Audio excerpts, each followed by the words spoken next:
안녕하세요. 하루필수 말씀 충전 하필큐티 조종환입니다. 오늘 함께 나눌 하나님 말씀은 열왕기하 15장 23절에서 38절까지 말씀입니다. 유다왕 아사랴 제50년에 므나헴의 아들 브가히야가 이스라엘의 왕이 되어서 사마리아에서 2해 동안 다스리게 됩니다. 주님께서 보시기에 악을 행해서 이스라엘로 죄를 짓게 한 느밧의 아들 여로보암의 죄에서 떠나지 않았고 그대로 본받게 됩니다. 그의 부관인 르말리아의 아들 베가가 알곱과 아리에와 길앗 사람 10명과 더불어서 반란을 일으켜서 사마리아에 있는 왕궁의 요새에서 왕을 죽이고 그를 대신해서 왕이 되었다라고 하는 이 반란으로 끝나는 이야기를 우리가 보게 됩니다. 이스라엘은 계속해서 반란을 통해 국력이 매우 쇠약해지고 있는 걸 보게 됩니다. 므나헴의 잔인한 통치와 브가히야의 사마리아 통치는 여로보암의 죄에서 떠나지 않았다라는 것으로 설명이 됩니다.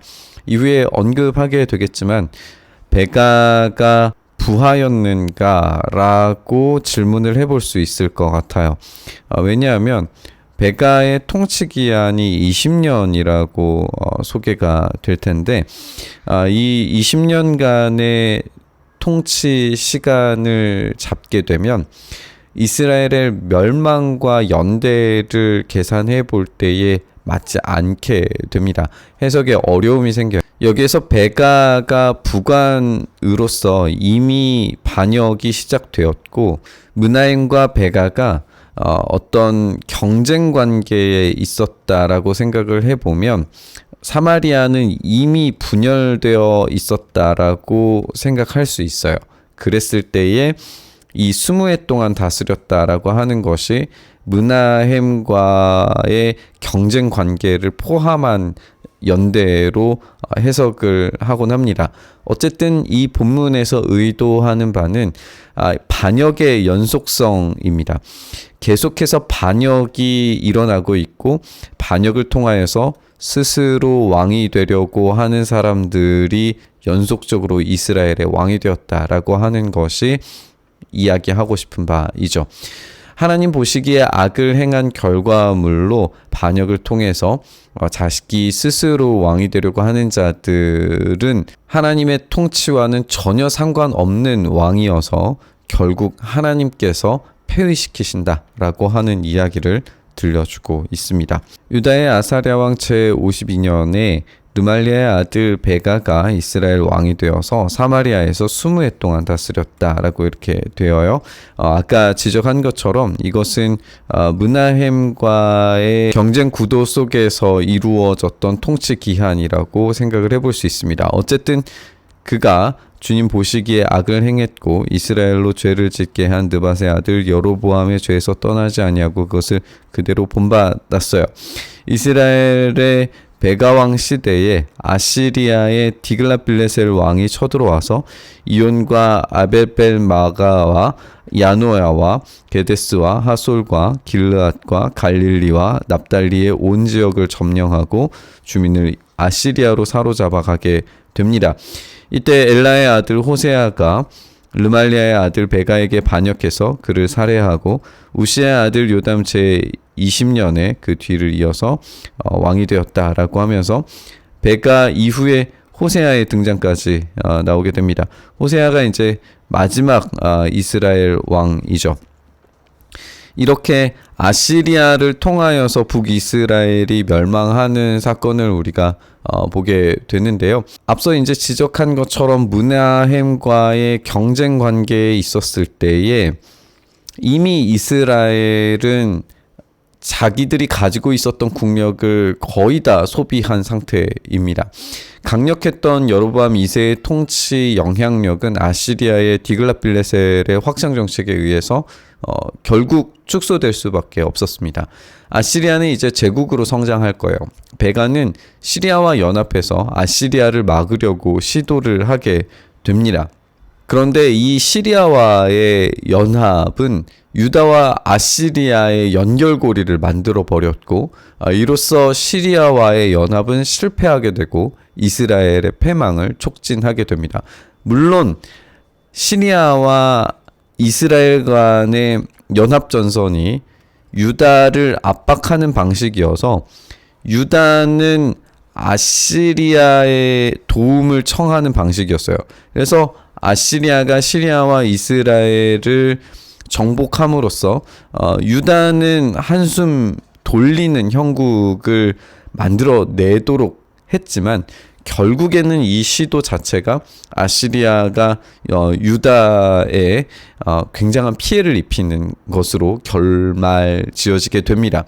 이렇게 이스라엘은 시리아의 도움을 구하고 유다는 아시리아의 도움을 구하는 이 역학 구조를 계속 우리가 보게 되는 거예요. 그럼 여기에 하나님께 의지했다라고 하는 것을 우리가 볼 수가 없게 되는 거죠. 정치 역학에 따라서 그들은 서로 이익이 될 만한 진영을 선택하고 있는데 이것은 매우 어리석은 선택입니다.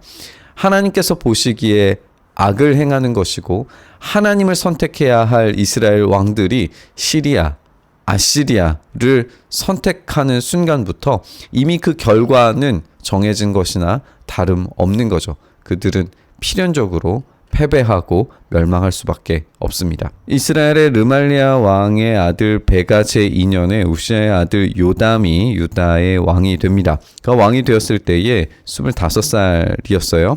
그는 예루살렘에서 16해 동안 다스리게 됩니다. 그의 어머니 예루살렘 사독의 딸이라고 소개되죠. 아버지 우시아가 한 것을 그대로 본받아서 주님께서 보시기에 올바른 일을 합니다. 그러나 산당만은 제거하지 않아서 백성들이 여전히 산당에서 제사를 지내고 분향을 했습니다. 그는 주님의 성전의 윗대문을 세우게 되어 이로써 요담의 일 가운데에서 긍정적인 것과 부정적인 것이 혼재되어져 있다는 걸 볼 수가 있어요. 긍정적인 건 성전의 윗대문을 세우는 일이었고 부정적인 것은 산당에서 제사 지내는 것을 막지 못했다라는 겁니다. 역대기에서는 요담을 훨씬 더 긍정적인 왕으로 평가합니다. 그리고 망대도 세우고 확장적인 정책을 통하여서 하나님께서 요담에게 상당한 영향력을 회복하게 하시고 군사력도 정치력도 안정화시키는 은혜를 제공하시는 걸 우리가 읽게 돼요. 그런데 오늘 본문에서는 그런 긍정적인 것보다는 부정적인 요소들을 우리가 더 많이 보게 돼요. 르신과 르마의 아들 베가를 통해서 유다를 치기 시작하셨다라고 하는 것을 통해서 산당을 제거하지 못한 결과 이런 시리아 이스라엘 연합 국가의 유다 침공이 시작되었다라는 것을 언급하고 있는 걸 우리가 보게 됩니다. 이것은 분명히 요담의 긍정적인 수행이 한계가 있었다라는 것을 보여주려고 하는 이 기자의 선택이라고 볼 수 있을 겁니다. 역대기는 시리아와 이스라엘의 연합군이 예루살렘을 친 이야기가 요담이 아니라 아하스 시대였다라고 이야기합니다. 그러니까 요담의 아들 때에 일어난 사건이라고 이야기를 해요. 그런데 이미 르신과 베가 연합이 이루어져 가고 있었다면 이미 압박은 시작되었다라고 볼 수 있습니다. 그리고 이 연합전선이 시리아 이스라엘 연합전선이 결국에는 유다에게 아시리아의 도움을 청하게 되는 배경이 되었다라는 걸 우리가 앞서 지적을 했습니다. 이렇게 이스라엘은 시리아를, 유다는 아시리아를 선택하는 이런 모습을 통해서 하나님을 선택하지 않는 왕들의 종말이 어떠한 것일까를 우리가 읽게 되는 거죠. 우리는 오늘 이야기 속에서 왕들이 계속해서 하나님이 아닌 다른 의지할 것들을 계속 찾아 헤매는 모습을 보게 됐습니다. 그들은 다른 나라, 다른 왕, 다른 제국의 힘을 빌리려고 합니다. 그러나 그들의 선택은 처음부터 잘못됐죠. 이스라엘의 참된 도움과 힘은 오직 하나님께로부터만 옵니다. 하지만 그들은 그 선택, 하나님을 선택하려고 하지 않아요. 우리도 자꾸만 다른 힘과 능력을 의지하려고 하는 시도가 있지 않나 생각을 해봅니다. 우리의 인생의 참된 주인은 하나님이시기 때문에 우리는 주님만이 우리의 도움과 능력 되심을 고백하고 온전히 하나님의 도움을 구해야 합니다. 그렇지 않을 때 우리의 아무리 성공적인 도움을 우리가 얻는다고 하더라도 그 도움이 오히려 우리 스스로를 위기에 빠뜨릴 수 있다. 있다는 점을 우리는 기억해야 됩니다. 우리의 삶에 오직 하나님만이 우리의 도움 되시길 간절히 바라고 소망하면서 우리 묵상의 자리로 나아가시죠.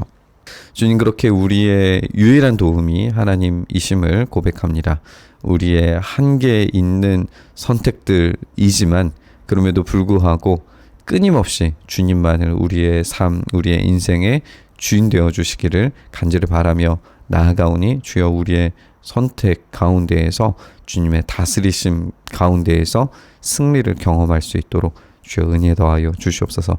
그렇게 주님만 선택하는 우리 가운데 함께 하시길 간절히 바라고 소망하며 우리 주님 예수님 이름으로 기도드리옵나이다. 아멘.